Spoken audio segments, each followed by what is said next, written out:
Where on earth are you? Your child is in danger. I shouted into the phone at my son on a scorching hot day. His car was parked in my driveway without my noticing. Inside the vehicle, where the temperature exceeded 105 degrees Fahrenheit, was my limp 2-year-old grandchild. What could my son and his wife be doing during this critical situation? We're on a family vacation right now. But my son answered nonchalantly and quickly hung up. After this, when the unbelievable truth came to light, I made a decision. My name is Susan. Since my husband passed away, I had been living alone. At 60, I had retired from work and was leading a peaceful life. My reason for living was the presence of my son's family who lived nearby. My 34-year-old son Adam was married to Lindsay, who was a year younger, and they lived with their 2 children, 5-year-old Madison and 2-year-old Christian.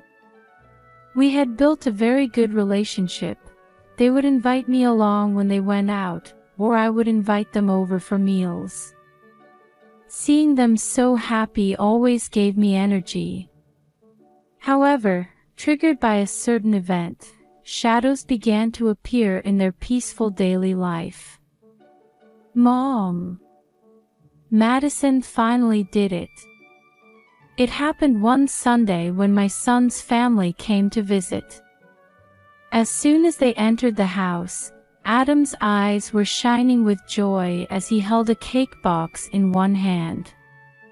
You see, my granddaughter Madison had a dream of becoming active in the entertainment industry, aspiring to succeed in acting. Adam and Lindsay, in support of her feelings, had registered her with a talent agency for child actors. And now, it seemed Madison's efforts had finally paid off. She's been cast as the lead in a drama. The director is famous, and all the actors are popular too. She's even being praised as a genius on set. That's my child for you. As I listened to my excited son and daughter-in-law talk, my heart swelled with pride. I knew that Madison had been giving up playing with her friends and busy attending lessons every day to fulfill her dream. There couldn't be anything more joyous than seeing her hard work rewarded. Madison, I'm so happy for you. Your dream has come true. However, the moment I saw her face, I was taken aback. Despite her dream finally coming true, Madison seemed somewhat gloomy. Moreover, upon closer inspection, her brother Christian was also looking down with a dark expression. Is something wrong with you two? You both seem a bit down. Are you nervous because it's an understudy role? You'll feel better after eating some cake. However, Adam and Lindsay didn't even seem to notice them and quickly started setting out the cake they had bought. But there was something odd about this too. Madison likes this strawberry cake, right? Mom, what would you like? I'm fine with anything, but are there only 4 pieces of cake? I tilted my head as I prepared the plates.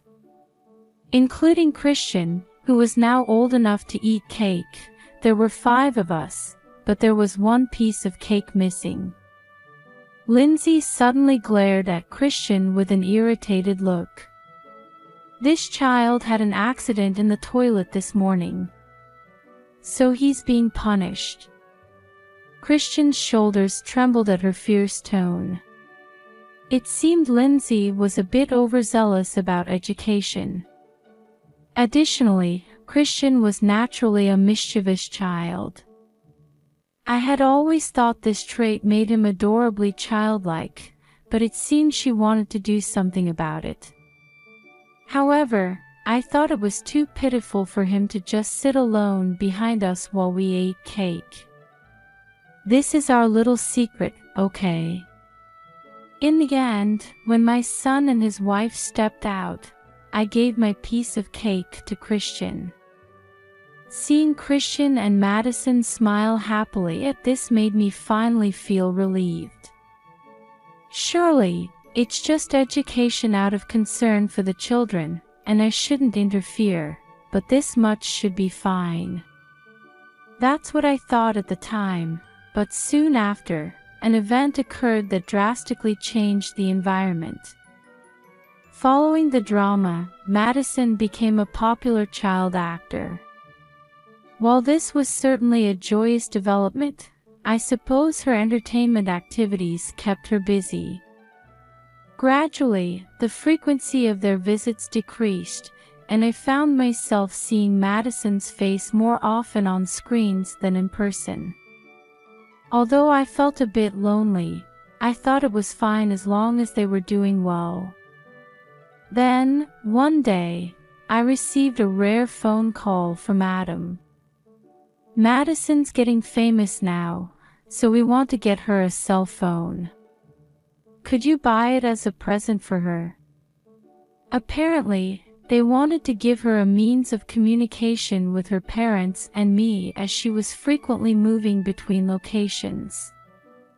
While I fully agreed with the proposal itself, there was one thing that bothered me. It was none other than Christian. If that's the case, I'll buy something for Christian too. It would be unfair if it's just for Madison. He doesn't need anything. He's really just impossibly selfish. When I said this, my son let out a deep sigh. I couldn't help but frown at his attitude, which was completely different from when he was talking about Madison. You shouldn't say things like that. Christian is a good child too. It might be unavoidable that the environment has suddenly changed and they're focusing on Madison. However, that doesn't mean they should neglect Christian. He's just so much worse compared to Madison. Besides, Mom, it's because you spoil him that he's getting even worse. As soon as I objected, Adam raised his voice significantly. After that, my son continued to express his dissatisfaction with Christian, saying things like, he doesn't listen to his parents, and, if this continues, he won't amount to anything. At first, I was surprised, but as I noticed my son's strained demeanor, I became increasingly worried. This was the first time I had heard him so upset. Maybe Adam is just not used to the new situation yet. Thinking that antagonizing him would be counterproductive, I decided to back down for the time being. In the end, on the condition that we keep it a secret from Christian, I agreed to give Madison a cell phone as a present.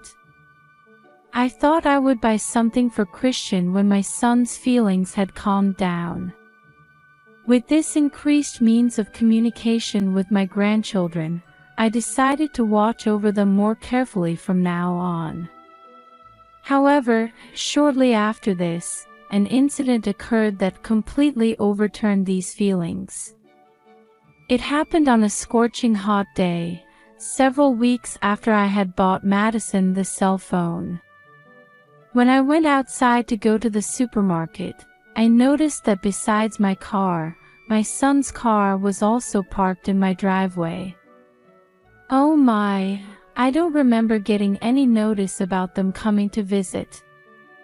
Moreover, the engine wasn't running, and there was no sign of anyone getting out. Feeling puzzled, I peeked through the window into the car. The next moment, I was shocked by what I saw. Christian. Why are you here? To my horror, Christian was slumped motionless in the passenger seat. The temperature gauge inside the car showed 105 degrees Fahrenheit, and it was clear that he was in a dangerous state. This is terrible. I need to hurry. While panicking, I called for an ambulance and then called my son, who should have the car keys. On this day, even the news was reporting record-breaking heat, but how could they do such a thing in these conditions? Hello? Adam? Where are you? Christian is in danger. My voice was strained with the urgency of the situation. We're on a family vacation right now. We're not there. What do you mean? Christian is right here. Well, he was too noisy, so we couldn't take him along. We dropped him off at your house, so just handle it somehow. To my shock, Adam answered casually and then promptly hung up. Left behind, all I could do was stand there in a daze. Until now, I had thought they were strict with Christian out of concern for him, but this was clearly going too far. What on earth are those children thinking? At that moment, as if timed perfectly, I received an email on my phone. The shocking truth revealed in that message finally made me unable to contain my anger. Early in the morning on the day after this incident occurred, I visited a certain hotel alone. Of course, I wasn't there for leisure. Having learned certain facts, I had a firm purpose that I needed to fulfill. This is absolutely unforgivable. Clenching my fists tightly, I entered the lobby and saw figures relaxing in chairs. After confirming those people from a distance, I strode up to them. What are you doing in a place like this? Suddenly, Adam and Lindsay, who had been chatting, looked at me in surprise. Why is Mom here? Where's Madison? She's still sleeping in the room. We just came back from the spa. Seeing them leisurely enjoying their vacation, my anger reached its peak. How can you two do such a thing? To your own precious child.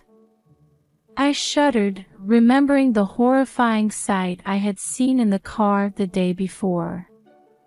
A few minutes after discovering the limp Christian, an ambulance and rescue team arrived, and somehow he was saved.